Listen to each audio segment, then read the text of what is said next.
Y hoy vamos a estar hablando sobre técnicas mínimamente invasivas relacionadas a la columna. Para ello hoy invitamos un referente, él es el doctor Gabriel Calle, especialista universitario en neurocirugía, director general de Staff Espinal Argentina, vicepresidente de la Asociación Argentina de Cirugía Mínimamente Invasiva de Columna, vicepresidente de la Asociación Médica Argentina de Oxígeno Ozonoterapia, past presidente de la Sociedad Interamericana de Cirugía de Columna Mínimamente Invasiva. Gabriel, muchísimas gracias por acompañarnos. Es un lujo desde aquí país. Encantado para mí estar contigo. Estar con vos nuevamente y en esto de lograr la mínima invasión en nuestro cuerpo. El cuerpo es lo que nos acompaña toda la vida. Mínima invasión podría decirse como sinónimo de mínima agresión. Esa es la idea. Mínima agresión. Me gustó ese término. Esa es la idea. O sea que en realidad lo que buscamos es agredir lo menos posible. Así es. Y resolver, ¿no? Resolver dolencias, problemáticas. Y la columna que es un gran tema, que es el eje central. La columna a mí me llama mucho la atención, como para la gente la columna es un poco tabú. A ver. Fíjate, porque es muy común, y uno lo observamos en el consultorio, cuando el paciente llega y viene con temor y ya se acerca al consultorio con su problemática, por supuesto buscando una solución, pero a la vez con el temor de que le dijeron no te dejes tocar la columna. Sí. Esto es una expresión sumamente común y por eso digo, es un poco tabú. Yo creo que está relacionado con un poco una historia, ¿no? Las técnicas de antes, claro, ¿no? porque antes, y uno ve en el consultorio también, las incisiones, las grandes incisiones que se hacían hace muchos años, donde a lo mejor el objetivo era operar una simple hernia de disco y una incisión de 15, 20 centímetros, pacientes que estuvieron internados en cama, inmovilizados durante muchísimo tiempo y demás. Entonces un poco creo que ese tabú viene de un recuerdo de una época que no es la actual. Así es. Entonces, el primer mensaje que yo creo podría compartir contigo es que eso debe desaparecer. No se le debe tener miedo ni siquiera a la cirugía, porque actualmente lo que tratamos es de no operar en primer lugar, ¿no?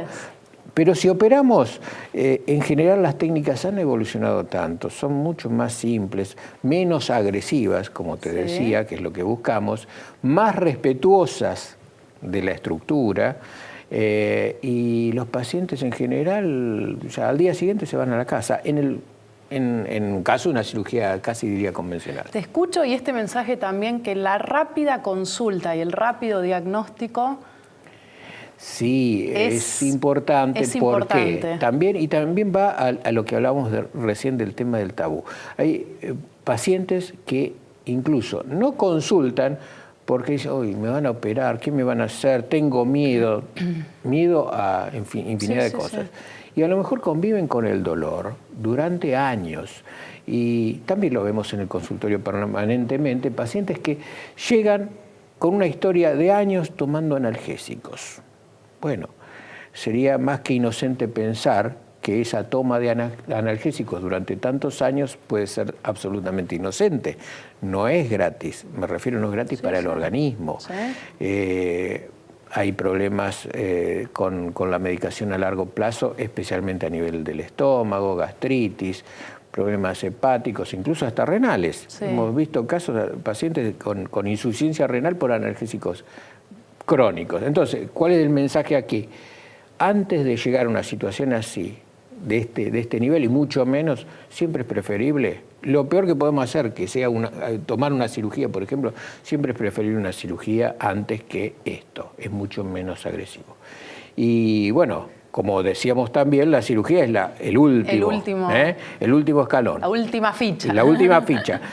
Hay varias fichas que podemos utilizar. ¿Qué tenemos hoy en lo que hace a Tenemos muchas técnicas percutáneas. Esto significa, para el público, percutáneo es a través de la piel, a través de una aguja o mínima. Una cosa mínima que de hecho puede ser más grueso, pero no queda ninguna cicatriz. Bien. Más aún, las agujas no se sienten porque son muy finas o se hace una pequeña anestesia. La idea es llegar al punto, lo que llamamos el target, que vos te acordás, el target del dolor. Por ejemplo, vamos a hacer un ejemplo aquí con esta maqueta que está tan ilustrativa. Esto sería una hernia. Este es el disco intervertebral, que es el amortiguador entre las vértebras. Esto sería una hernia. Y en realidad las hernias se producen más adentro, pero esto es para que se pueda ver. Sí. Esto es lo que comprime el nervio y es lo que genera el dolor. Entonces, lo que nosotros tenemos que lograr es achicar este fragmento, que en este caso se ve exagerado, para que se libere el nervio. ¿Cómo lo podemos hacer? Bueno, mediante técnicas percutáneas, por ejemplo, inyectar ozono dentro del disco, tiene efecto analgésico, antiinflamatorio y además deshidrata el disco, o sea, tiene una acción directa sobre el disco, a diferencia del bloqueo. Muchos pacientes dicen, bueno, me hice un bloqueo, no me dio resultados, está fantástico. El bloqueo se hace a nivel del lugar, el target, del lugar de conflicto, disco radicular, lo que vemos aquí, con objetivo de desinflamatorio. Buscamos desinflamar con el bloqueo. El ozono, además de desinflamar, actúa sobre la hernia. Bien. El bloqueo no. Esa es una diferencia importante a tener en cuenta, bueno, para que la gente lo sepa. Bien. Tenemos técnicas con ozono, con radiofrecuencia. El ozono, perdón, ¿cuántas sesiones ya siento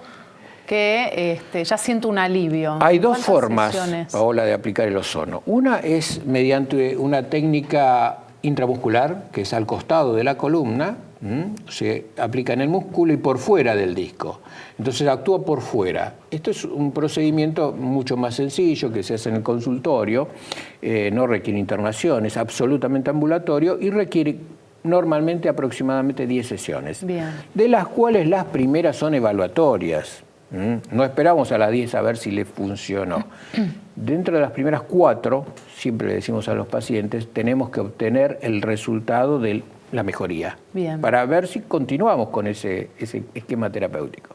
Bien. Entonces, dentro de las primeras 4 sesiones tiene que haber resultado. Si no hay resultado, o un resultado suficientemente efectivo, positivo, podemos ir a la técnica más contundente, que es la intradiscal. Vamos con una aguja al disco. Esto sí hay que hacerlo en un quirófano, con un equipo de rayos, porque ya es una situación de mucha mayor precisión. Bien. Luego tenemos, como cosa interesante, Paola, la combinación. Se puede usar con el mismo abordaje, estamos hablando de un abordaje percutáneo, con una aguja. Llegamos con una aguja, pinchamos el disco. Esto no genera absolutamente ningún dolor, porque se hace en quirófano con una sedación. Y a través de esa aguja podemos colocar un catéter, por ejemplo, o un electrodo, y aplicamos radiofrecuencia. La radiofrecuencia, para que se entienda claramente, es aplicar un calor a una temperatura muy controlada. Eso genera una coagulación de la parte interna de la hernia y del disco y hace que se retraiga.